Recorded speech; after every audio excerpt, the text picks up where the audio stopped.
Hey all, on se retrouve pour une nouvelle vidéo. Et dans cette vidéo, on va parler du documentaire qu'a sorti BFM TV, Rachida Dati, l'insubmersible.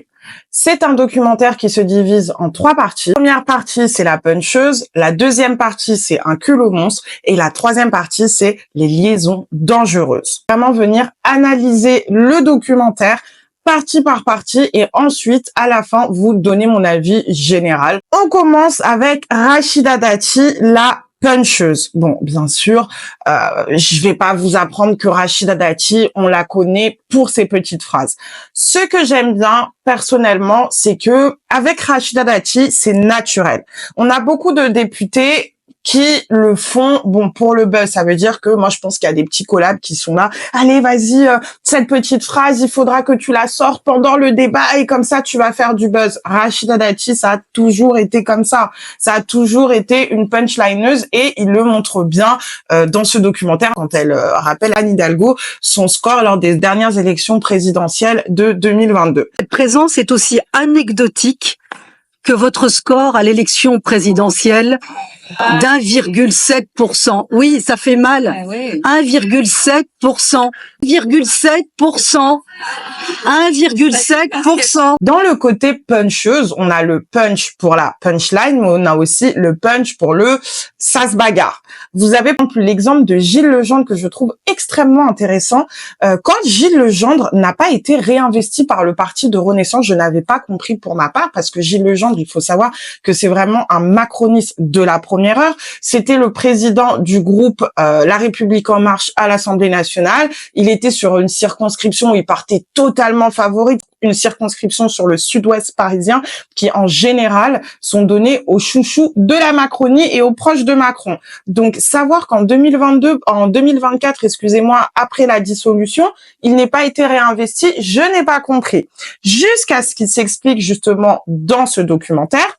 Lors des élections municipales, il n'y avait pas de liste commune entre le parti des Républicains dans lequel Rachida Dati était et concourait pour, et Gilles Legendre qui lui était Renaissance, il était encarté La République En Marche, à soutenir la candidate Renaissance, ce qui ne va pas plaire à Rachida Dati. Deuxièmement, lorsque Gabriel Attal est devenu Premier ministre, Rachida Dati a été nommée ministre de la Culture au sein du gouvernement de Gabriel Attal, ce qui ne va pas plaire à Gilles Legendre. Il va faire une remarque allant dans ce sens-là.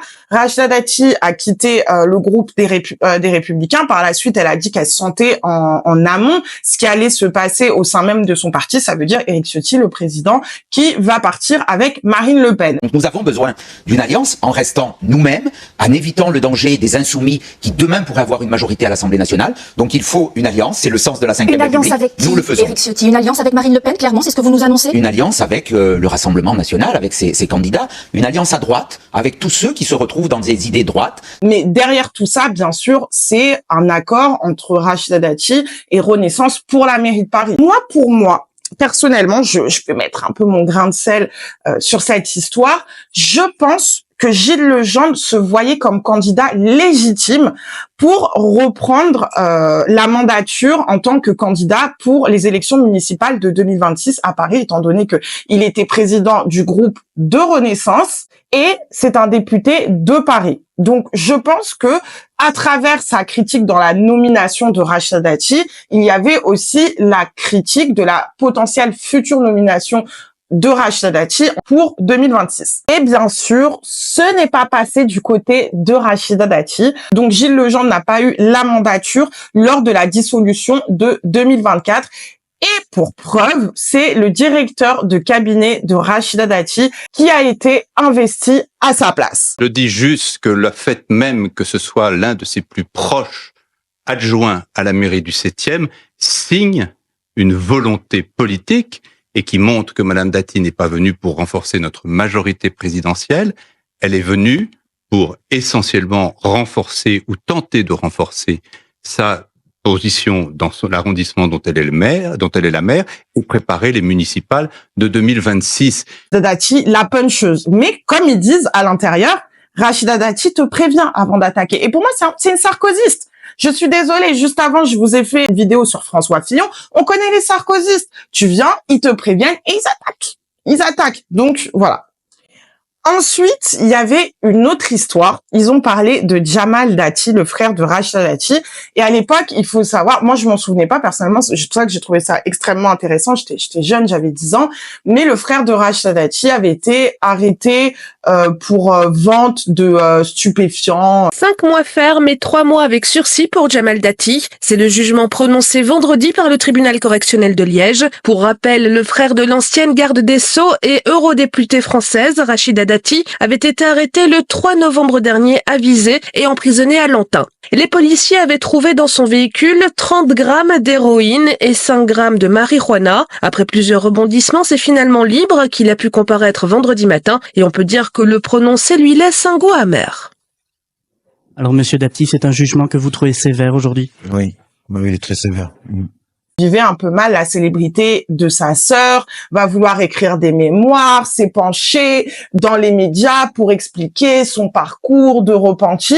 L'avocat de Jamal Dati va insister sur le fait que beaucoup de contrats ont disparu, des émissions qui devaient passer n'ont pas pu se faire parce que Rachida Dati serait potentiellement intervenue pour empêcher tout ça. Désolée, mais moi aussi j'écris un petit papier. Moi aussi, je fais jouer mes réseaux. Pour moi, voilà, les gens, ils sont là. Non, mais voilà, c'est qui n'aurait pas fait ça? On connaît la politique, on sait comment ça se passe. Des gens vont faire étouffer les affaires. Il y a toujours un cabinet noir, quelqu'un qui t'envoie, et voilà. Il y a pas une mort d'homme, quoi. Voilà, ils mettent ça, oui, Rachel, elle lui a pas mis la corde au cou, voilà. Bon, après, c'était intéressant. Moi, je pense que pour la culture, c'est intéressant à savoir. Mais moi, de mon côté, je pense qu'il y avait quand même une volonté de la part de Rachida Dati de nuire à sa sœur. Tu fais pas ça. Déjà, ta sœur, voilà, tu vas pas être dilos, alors ta sœur, elle est ministre de la Justice, et ensuite, elle était penchée sur 7 à 8. Je l'aime, et que ce livre, c'est pas pour lui faire du mal, loin de là. Et ma sœur me connaît. Ma sœur me connaît. Elle sait que parfois, je dis des choses, mais il y a vraiment rien de mal, quoi.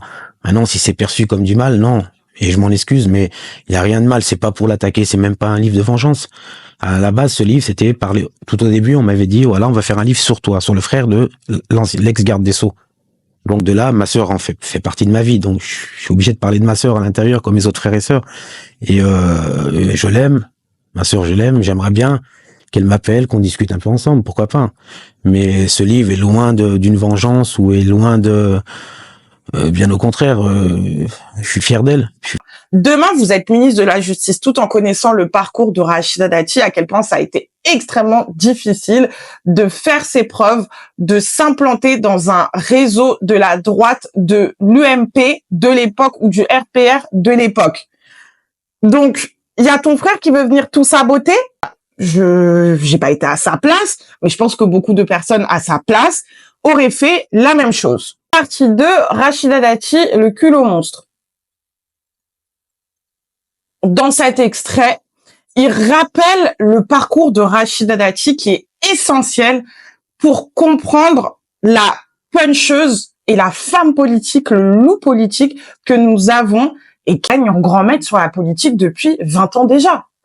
Rachida Dati, c'est une femme qui a grandi, née à Châlons, dans une cité HLM, des parents qui ne savaient pas bien parler le français ou qui ne parlaient pas le français, qu'il fallait aider dans les démarches administratives et qui avait qu'une envie, c'était de se sortir des bars des cités HLM.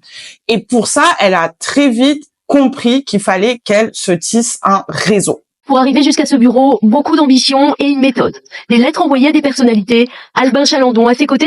Elle a toujours su ouvrir les portes qui devaient lui être fermées. Rachida Dati qui va aller chercher un travail à 16 ans et demi en essayant de trouver le bureau du directeur, qui va être extrêmement surprise, le parcours aussi, la compréhension qu'il faut avoir certains codes. Et lors d'un événement sur l'Algérie, elle va rencontrer Chalandon, qui était avant ministre de la Justice.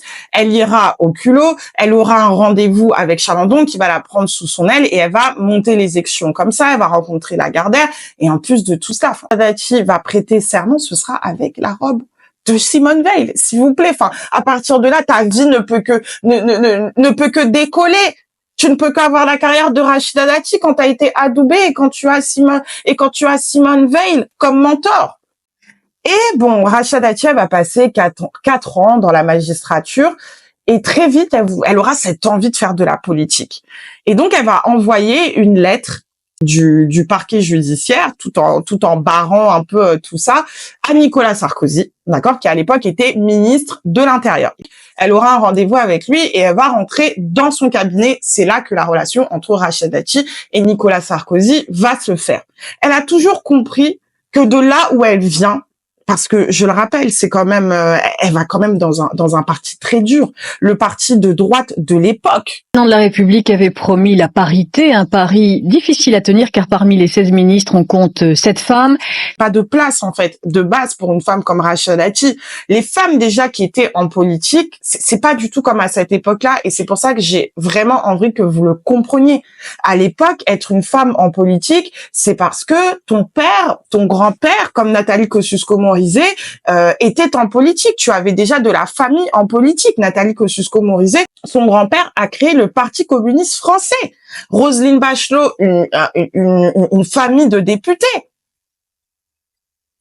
Je rappelle aussi Marine Le Pen, qui a été formée par son père pour reprendre un parti.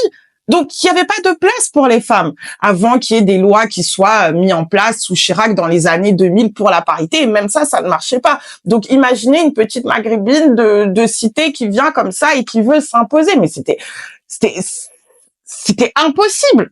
Dans la tête de certains, c'était impossible. Rachida Dati va le rappeler aussi. Ça faisait partie de son parcours. C'est-à-dire qu'elle va dire pour certains, quand ils sont là, quand ils sont, ce qu'on va dire, bien nés, c'est bien d'avoir ce réseau, c'est glorieux d'avoir ces connaissances, mais pour quelqu'un comme moi qui a dû me battre 10 fois plus, voilà, on va peut-être parler de la séductrice, de ce petit côté, de comment est-ce qu'elle a fait, se re-questionner tout le temps, plus que pour les autres.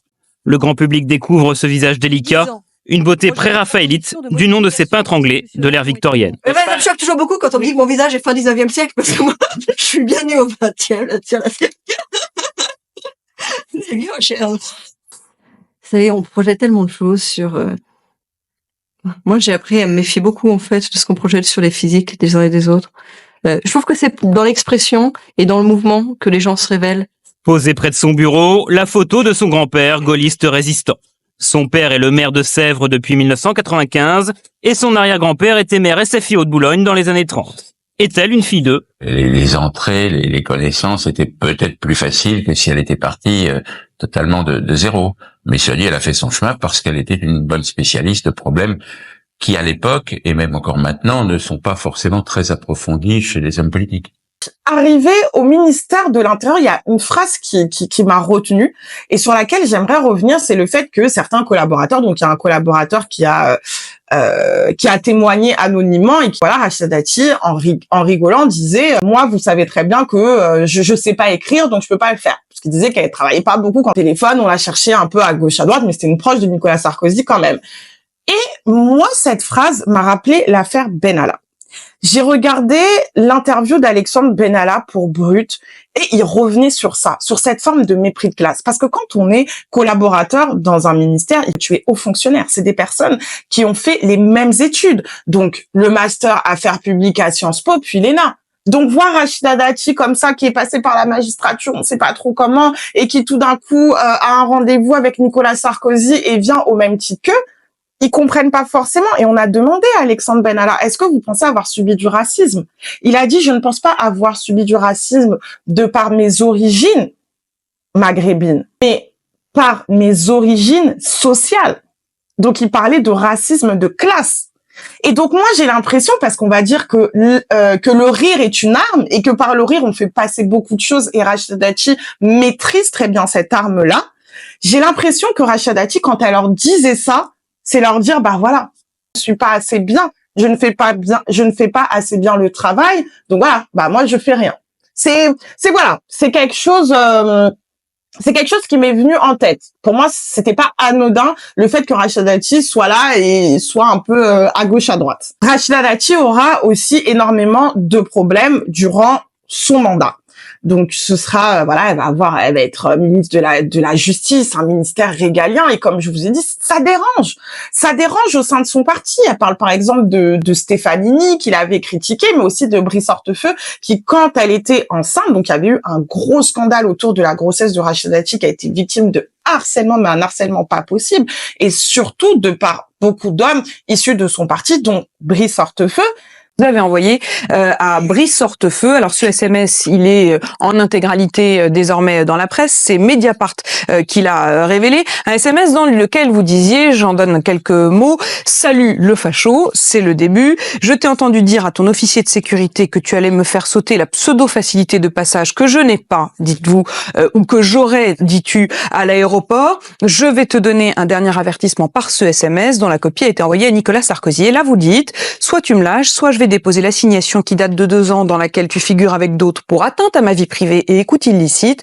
Vous ajoutez également: de plus, je vais dénoncer l'argent liquide que tu as perçu pour organiser des rendez-vous auprès de Sarkozy lorsqu'il était président, des relations tout aussi liquides que tu as eues avec Takedine, l'emploi fictif de ton ex à la caisse d'épargne grâce à Gobert, et je peux continuer, dites-vous, avec les avantages que tu as eus ou encore que tu as encore à l'UMP. Plaisir de bien lire tout ça. Je le lis. Je l'ai dit dans la dernière vidéo que j'ai faite sur François Fillon. Sarkozy, on lui reprochait son mandat bling bling, et Rachida Dati, c'était vraiment le visage de ce mandat bling bling, la ministre en louboutin, etc. Et donc, c'était la femme à abattre. C'était la femme à abattre, mais quand on regarde, quand on additionne un peu ce qu'elle dit dans le documentaire et le reste, on se rend compte que peut-être que les boules puantes à l'encontre de Rachida Dati venaient aussi de son parti. Et en fait, pour beaucoup, Rachida Dati n'était pas censée rester en place. Le parcours de Rachida Dati devait être éphémère. D'accord, il faut vraiment que vous vous rendiez compte la politique, ce que c'était avant, parce que je sais que pour beaucoup de personnes, vous avez l'image de la politique ultra ouverte, de la politique inclusive, paritaire. Ça arrive avec la République en marche. Avant, ça n'existait pas. Rachida Dati, le nouveau garde des Sceaux, est une fille de l'immigration. Cet après-midi, intimidée, elle est venue prendre possession de la chancellerie. Enfin, bonne forme, pour s'accueillir pour toute une partie des Français, pour ce rapport de la population. C'est pour ça que le profil de Rachida Dati, je le trouve extrêmement intéressant. Parce qu'il faut comprendre que c'était une ovni à l'époque. Et pour toutes ces personnes autour d'elle, c'est bon, ça va durer 2 ans, ça va durer 1 an, ça va durer quelques mois, ça va durer le temps d'un mandat. Mais aujourd'hui, les Brice Hortefeux, les Stefanini, on n'en entend plus parler. Rachida Dati, aujourd'hui, est ministre de la Culture. Rachida Dati, aujourd'hui, a su partir à temps. C'est ça qui fait aussi la force politique de Rachida Dati. Ils reviennent aussi sur la proximité avec les gens. Dans le documentaire, il y a ce côté où Rachida Dati, c'est une star. On n'a pas beaucoup de personnalités politiques qui prennent aussi bien la lumière. On n'a pas autant de personnalités politiques qui sont aussi attrayantes.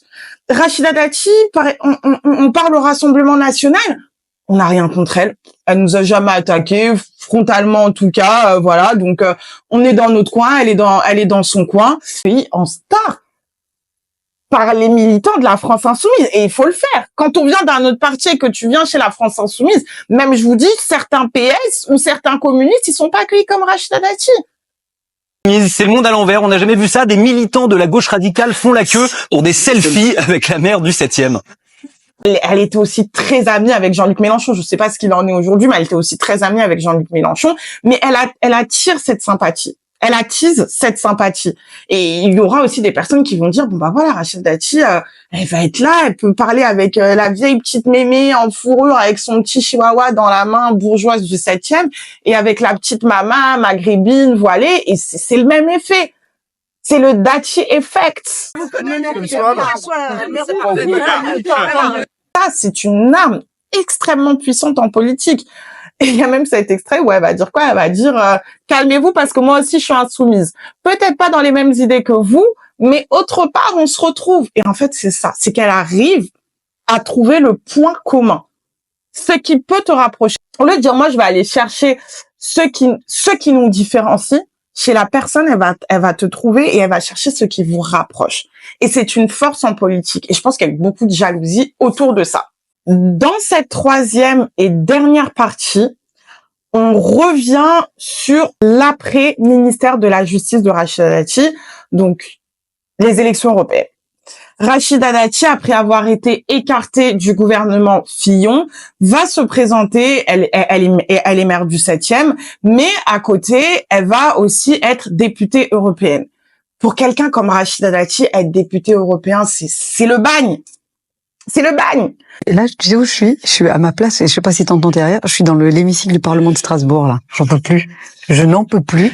Je pense qu'il y aura un drame avant que je finisse mon mandat, là. Je suis obligée. Elle était pas à l'aise, ça ne punche pas, il y a pas de médias, il y a pas de lumière, donc très vite, elle va se lasser de ce rôle-là en tant que députée européenne et elle va exercer des activités d'avocate. Et c'est là qu'on tombe dans les liaisons dangereuses, surtout les liaisons avec Carlos Ghosn. Carlos Ghosn avait-il perdu le sens des réalités? Se sentait-il à ce point invulnérable pour flirter de plus en plus avec la ligne rouge? L'épisode de la fête de Versailles payé par Nissan en est peut-être l'illustration.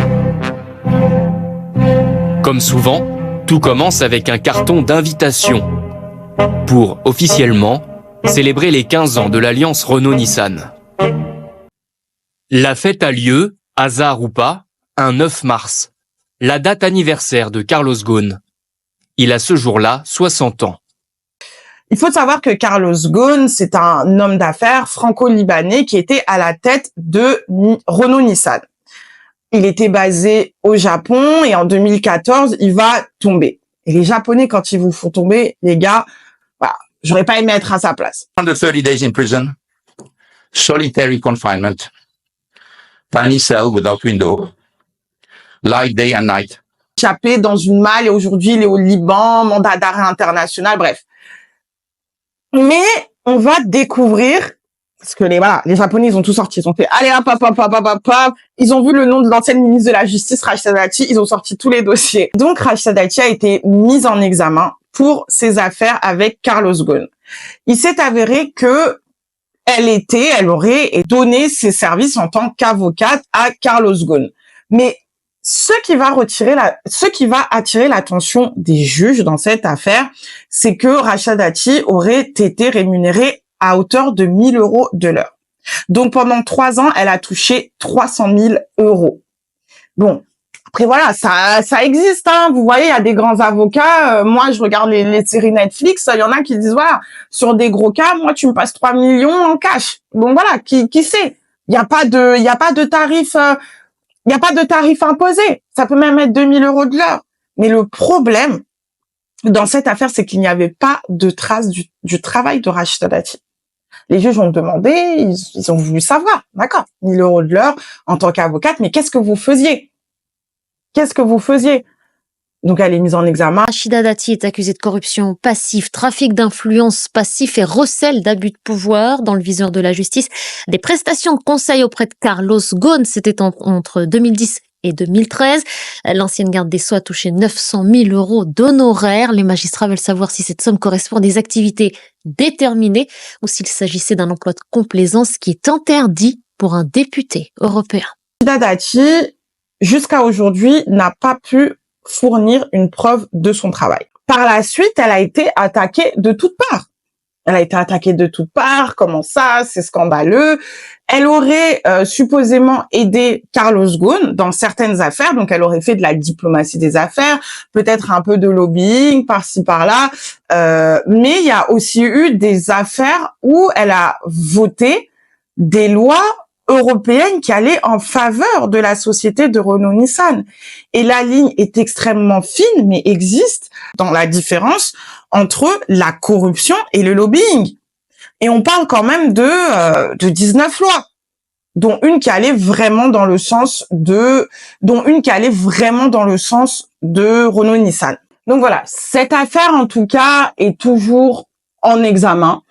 On ne sait pas, il n'y a pas eu de verdict final, mais ça n'a pas empêché Barnier ou encore Gabriel Attal de nommer Rachida Dati avec l'aval d'Emmanuel Macron.